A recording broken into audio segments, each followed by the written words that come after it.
On our next segment, we're going to talk about traditional Chinese medicine for the athletic trainer. And this is a really cool topic that personally I was excited to learn more about. And I know there was a lot of great feedback I heard from your fellow athletic trainers in the room. Pete Koeniges is an athletic trainer at Northern Highlands Regional High School. And really a great topic, Pete, and it's fascinating how you painted a picture for this concept of traditional Chinese medicine for the athletic trainers in the room, and really all the different components of it. So thank you for bringing that topic to ATSNJ 2022. My first question to you is, you talked about that West versus East treatment philosophy. Can you kind of give that comparison and talk about how they compare? Yeah, sure. Generally speaking, it's not straight through, but generally speaking, when you talk about the Western philosophy of treatment, it's usually really symptom specific. So you have a symptom, let's fix the symptom. And lots of times you don't really go from there. I mean, you have a knee, you have pain in your knee, but we'll look at the knee, we'll do exercises for the knee, we fix the knee. We're getting a little bit better at expanding from there, looking at joints above and below. But generally speaking, that's the Western way of doing things. We compare whether you're healthy or diseased. It's like one or the other.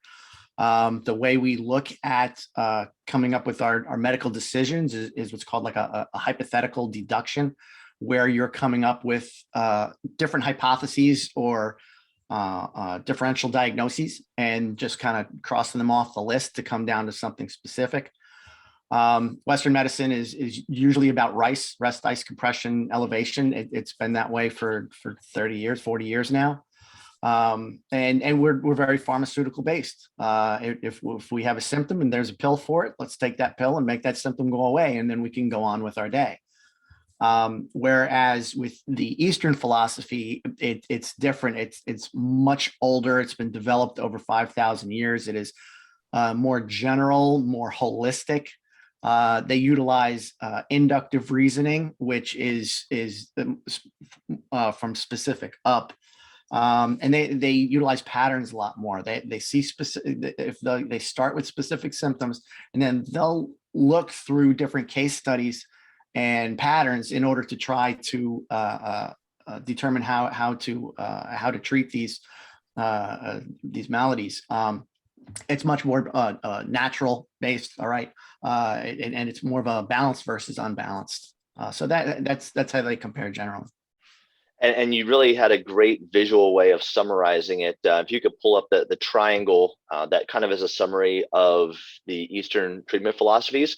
You talked about the Oriental medicine theory, the Meridian theory, and martial arts, and how the three of them kind of come together for this. Can you just kind of go through this real quick and talk about what each of these three things are? Yeah, so in traditional Chinese medicine, there's a symbol of the triangle because the triangle is very strong, and everything starts with an anatomy in the center. That's your base, is all off of anatomy, and then depending on your discipline of treatment, at the top we'll look at Oriental medicine theory. That will utilize different modalities, such as either at the top you've got herbal medicine or diet, changing that, utilizing acupuncture, or utilizing Tuina. Tuina is a medical massage. Or down to the right, if you're utilizing Meridian theory, you're looking at acupuncture versus Qigong, which is a way of cultivating Qi or cultivating energy. And Zhengu is like a bone correction, okay? And then if you're utilizing martial arts theory, if you're working in the martial arts world, you'd be utilizing either Tuina, Zhengu, or external herbal applications. That's very popular in a martial arts setting. So those are different disciplines of treatment. And I appreciate how during your presentation you kind of broke down in further depth what each of those entails, and some of the things that you specifically as an athletic trainer have implemented it into your practice and found a lot of great success with. Just focusing on that part, what specific areas, maybe certain approaches, certain tools, where would you suggest an athletic trainer start if they wanted to kind of go down that path of discovering a little more of that Eastern treatment philosophy, that Chinese medicine approach? Where would you suggest they start? Yeah. You know what some of the best ways that I found are to start is understanding of the philosophies first. It's not just putting a cup on somebody.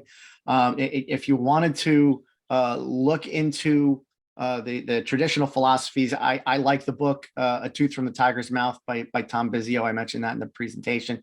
It's an easy book to read and understand.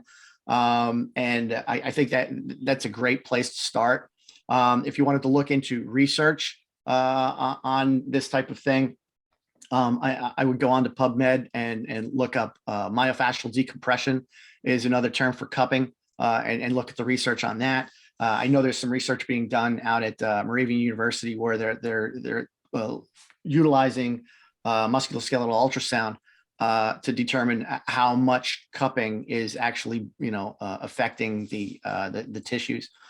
So yeah, there's research that's being done with regards to that. I mean, but there are some other, there are other books that are out there. I think I mentioned the Tao of Chinese Medicine by Kendall. That's a really great book to kind of go through how Chinese medicine came to the West.